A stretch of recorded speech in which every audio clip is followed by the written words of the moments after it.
historical reality of the patriarchal aspect in the Old Testament. And this is when a lot of the big Melchizedek studies came out. Vanderwood did his huge study on the Melchizedek in the Dead Sea Scrolls and in the Old Testament, and with the New Testament, Melchizedek in Hebrews, and so on and so forth. Nibley never did get on that. He stuck his guns pretty much with Abraham, but he does discuss Melchizedek in that context of him meeting Melchizedek and all. So, he says, as with the study of the past, we shall never know what really happened or exactly what it was like back then, but consistency of sources keeps the game going. Well, the Book of Abraham agrees remarkably well with the Apocalypse of Abraham. That's a parallel nobody can deny. It's also a parallel nobody can deny that the Apocalypse of Abraham was too late for Joseph Smith to use. That's pretty solid scholarship right there.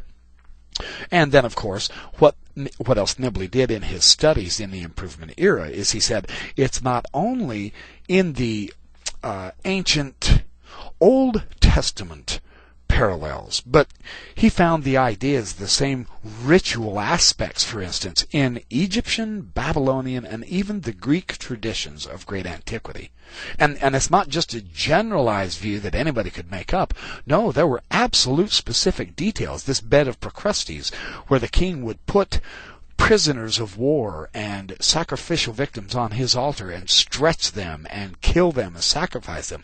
This is the standard established ritual sacrifice practice that he found even in ancient Greece. So it's not like Nibley is wandering around aimlessly with parallelomania all over his head, just trying to find parallels at all in desperation to confirm the Book of Abraham. He's showing these parallels are far broader and far-reaching and in all different distant lands than what we have supposed before.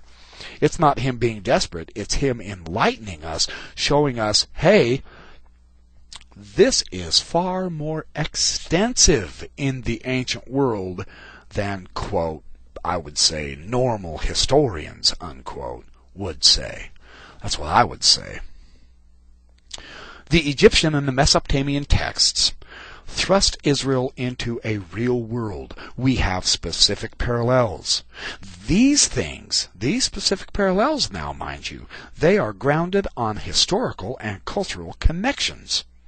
And what these did, when we discovered all these ancient religious and cultural parallels, what this did is it got rid of abstract speculation in the early 1800s. If Joseph Smith was going to use the scholarship of his day, that's all he had to go on was abstract speculation. But now we have concrete, specific, detailed parallels, not only about who is involved, but where they are involved and when, and who the rivals are, who the enemies are, who the friends are, what deity came down to help, so on and so forth. It's pretty impressive.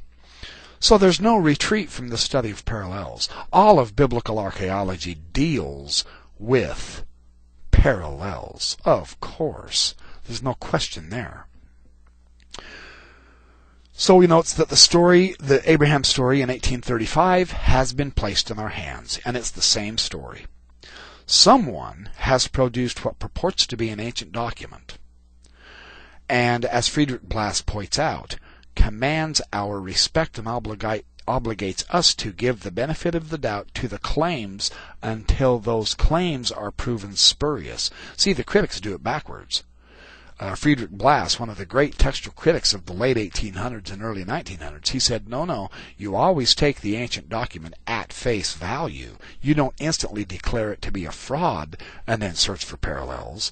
You declare it authentic and then search for parallels. And if those can't be found, or if something else is found to show conclusively the document is not genuine, then you produce it, you pronounce it as being fake.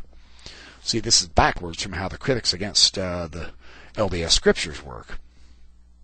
And they say we don't hang out with scholarship. They say we don't do the scholarship right. They're exactly backwards. Remarkable to realize. And his point, this is the essential point, page 51. Well, the Book of Abraham must have come from somewhere. The document is very rich and clear in specific statements. It invites and never avoids the closest attention of the critic. It's agreed by all that it could not have come from that papyrus called the Book of Breathings, nor can it possibly be the product of the clumsy and quickly abandoned groping of the so-called alphabet and grammar. The Kirtland papers show us where it did not come from, and that's all. And see, this is Nibley's argument against the specific papyri that we have now. Now, there are some who claim it did come from there. Nibley's contention was that it didn't. That's his stance. And they say now, today, they say, well, since Nibley took that stance, then nothing else he writes can ever be any good or valuable. Well, that's simply not true. Finding out where the Book of Abraham originated is one thing, but showing the parallels actually using the text of the story about Abraham in our Book of Abraham, and realizing that that story really does have genuine matches, and quite frankly, they're broad and deep in time as well as place. Now that's something else. You see, the critics don't deal with the Book of Abraham. They just deal with the papyri. But the Book of Abraham has been shown to be authentic using genuine textual critical analysis that Friedrich Blass said was the proper methodology. This is what Nibley is doing. He is analyzing the various texts in this chapter. It has become commonplace about the Bible, he's writing about the Bible, this particular scholar, Ackroyd, to acknowledge that the understanding of the Old Testament is deficient without a proper appreciation of its ancient context.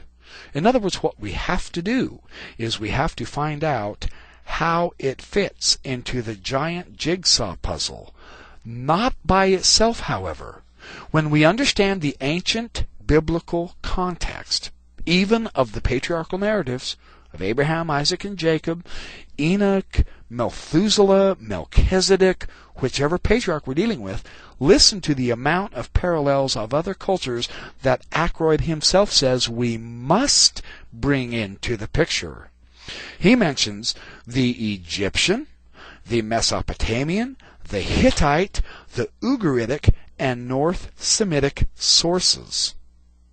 Notice how many countries he's bringing in.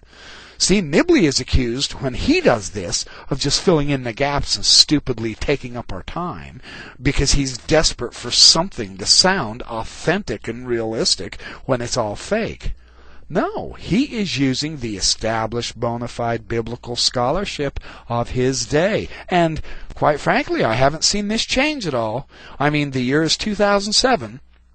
I did these first 3 podcasts on Nibley on February 11th, 2007, and they're still utilizing these parallels.